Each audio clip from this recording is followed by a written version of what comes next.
At the start of the movie, Dodge sits in a futuristic-looking waiting room of a company named Tiro Fund. Dodge is a real estate developer in Detroit who's drowning in debt and is very close to being financially ruined. The main cause of his financial woes is a bad investment that he made by purchasing a run-down, high-rise office building called the Carrington that he hasn't been able to sell. The building is in such terrible shape that Dodge hasn't been able to attract tenants, and he doesn't have the money to make improvements to the building. Adding to Dodge's financial pressure, his wife Val is pregnant with their first child. A secretary informs him that the company's chief, Miles Sellers, is ready to have a meeting with him. Dodge enters Miles's sleek, ominous-looking office. The chief somehow knows the poor financial background of Dodge. Miles calmly tells him that he can become a multi-millionaire if he plays a game, which is basically a homicidal hunting spree. Dodge is shocked to learn that a game like this exists, so he initially refuses the offer to participate. But Miles manages to convince him with the lucrative money, and as Dodge is desperate, he eventually agrees to take part in the game. In the next scene, the series goes to a flashback to a few days earlier, showing how Dodge ended up meeting Miles and participating in the homicidal game. Dodge used to be a track star and record breaker at the University of Michigan. It's early morning and a voiceover of the broadcast calls of Dodge breaking the record while he's going for a casual run on the city streets. But Dodge has been experiencing painful headaches. Whatever he's sick with is serious. When he's back home making breakfast, we can see that his sickness disrupts simple tasks such as making eggs as he drops them on his kitchen floor. He notices late bills that have yet to be paid for his medications, adding to his stress. When we meet his pregnant wife, Val, it further proves the fact that Dodge is not well, as important things like preparing for his baby all rely on his job that is falling through. But Val is supportive, and she knows that they can get through. Later, the couple goes out to Dodge's best friend, Luger's bar. Luger also lost money in his investment with Dodge, but he's still uplifting and sympathetic towards his best friend. One day, Dodge is walking outside when he's overcome with pain and collapses on a sidewalk. He's taken to a hospital, where the doctors tell Dodge that he has terminal brain cancer, and the tumor in his brain is inoperable. As he and Val leave the hospital in despair, a hospital nurse gives him a business card for a company called Tiro Fund. The nurse tells Dodge that the company supposedly helps those with terminal illnesses that are financially struggling. When Dodge tells Val the news about his diagnosis, she's also understandably devastated. Dodge then confesses to her that he doesn't have health insurance or life insurance because he sold his insurance to help pay off some of his business expenses. Dodge's parents are dead, Val's parents are broke, and they have no one to turn to for financial assistance. The movie then brings the audience back to the present day, where Dodge is in Miles's office.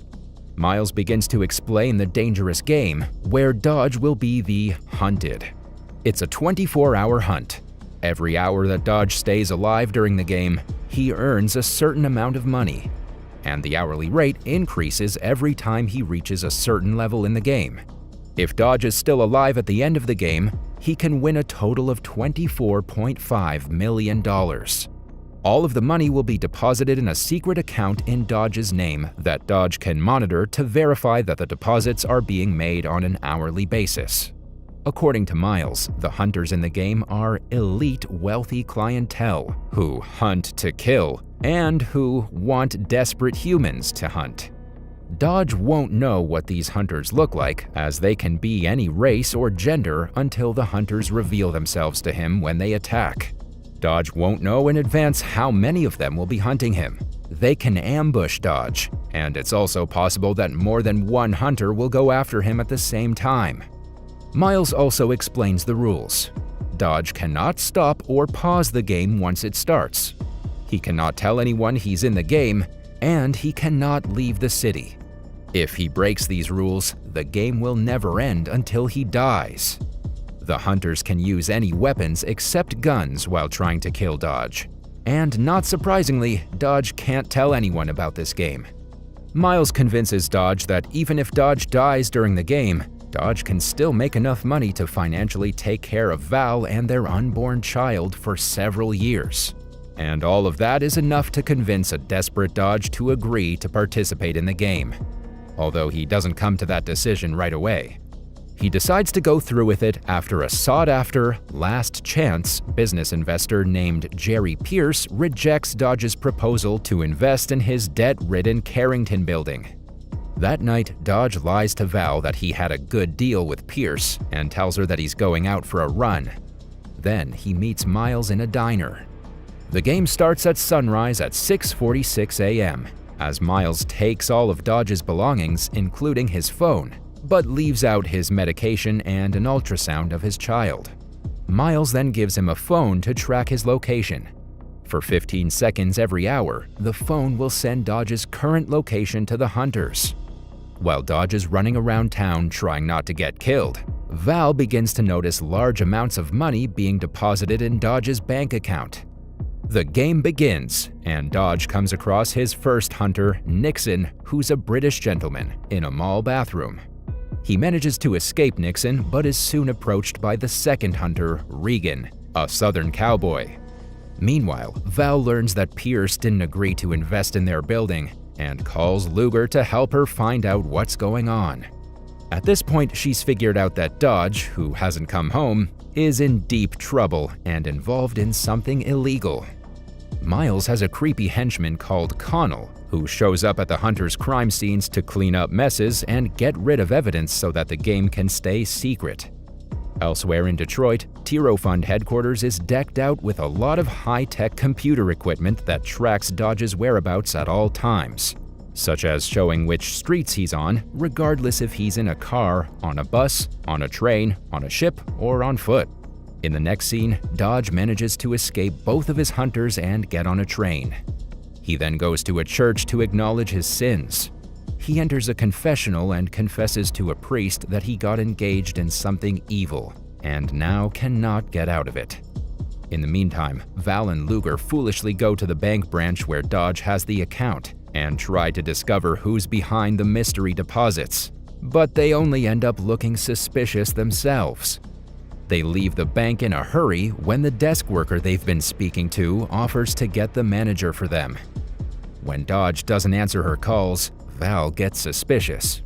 She calls the police, but they're unable to file a missing persons report. Back in the church, Dodge punches a devotee, thinking he's one of the hunters. But the air in the room quickly changes when Dodge realizes that the priest, whose real name is Carter, is actually one of the hunters. A psychologist by profession, Carter reveals that he used Dodge's background profile to track his next move. He attacks Dodge with his hammer, injuring him. After a struggling duel between the two, Dodge manages to lock Carter in a small confinement, although he ends up getting hit with the hammer on his leg. Connell is just outside the church and learns of the situation inside. He then reports it to his boss, Miles.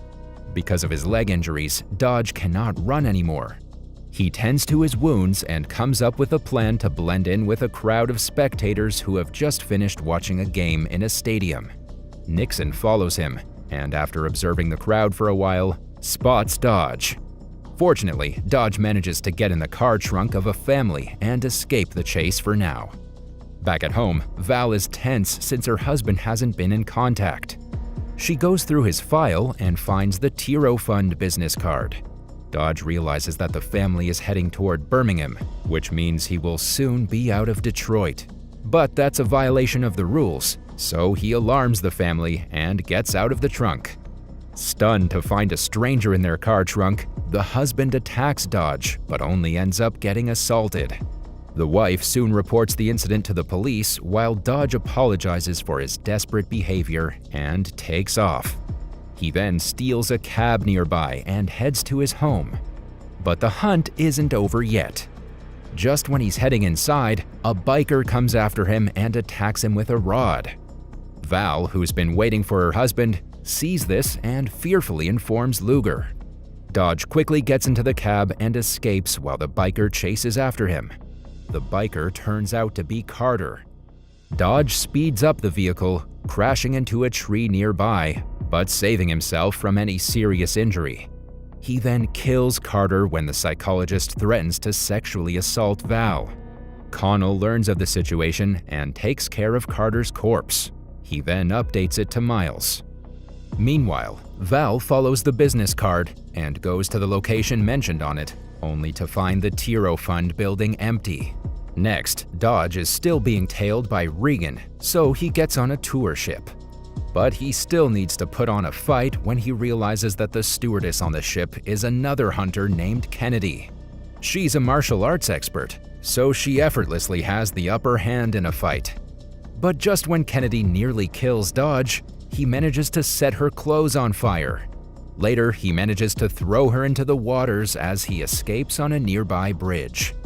In the following scene, a couple of thugs get a hold of Dodge and his phone, which shows a bank account with $15 million. They identify that Dodge's medication is fake, to Dodge's surprise. But the thugs just want money, and when Dodge tries to explain to them, he only gets beaten real bad. The commotion is interrupted by the fifth and final hunter named LBJ, who initiates a shootout, killing almost all the thugs. But when LBJ is about to end Dodge, one of the injured thugs shoots him from behind, killing him. This gives Dodge the chance to escape, but he's soon pursued by Nixon. Connell arrives at the scene and begins his usual job to clean up the mess and avoid getting caught by the authorities. Next, Dodge merely escapes the chase and then goes to the hospital where a nurse confirms that his medicine is fake and that there are no records of him ever being admitted there. He calls Miles, who admits that Dodge does not have a terminal illness and had been set up to accept the game. Miles reveals that Luger is the one who accepted $50,000 to drug Dodge and explains that the rules still stand. Dodge quickly calls Val and lets her know that they were outplayed and his cancer isn't real. He explains that Luger is part of this play and alerts her to stay away from him. But soon after, Val is kidnapped by fake police officers and taken by Miles as a hostage. Next, Dodge sets traps for the remaining hunters, Nixon, Regan, and Kennedy, in his dad's old construction shop. The three of them arrive and go after their prey. The first one to brawl with Dodge is Regan, who gets his hand trapped and bloodied with a beam. Kennedy then goes after her prey, but is shot dead by Luger, who just happens to be there at the right moment. Luger then explains that Miles was just bluffing about him drugging Dodge. The pair then gets outside the building, but not before Dodge blows up the shop, killing Regan. In the meantime, Nixon escapes. When Connell arrives to clean up the mess, Dodge attacks him and demands to know where Val is. Connell reveals Miles had set up their base at the Carrington, Dodge's failed high-rise development. Wasting no time, Dodge heads to the Carrington and finds the building abandoned and Val tied up.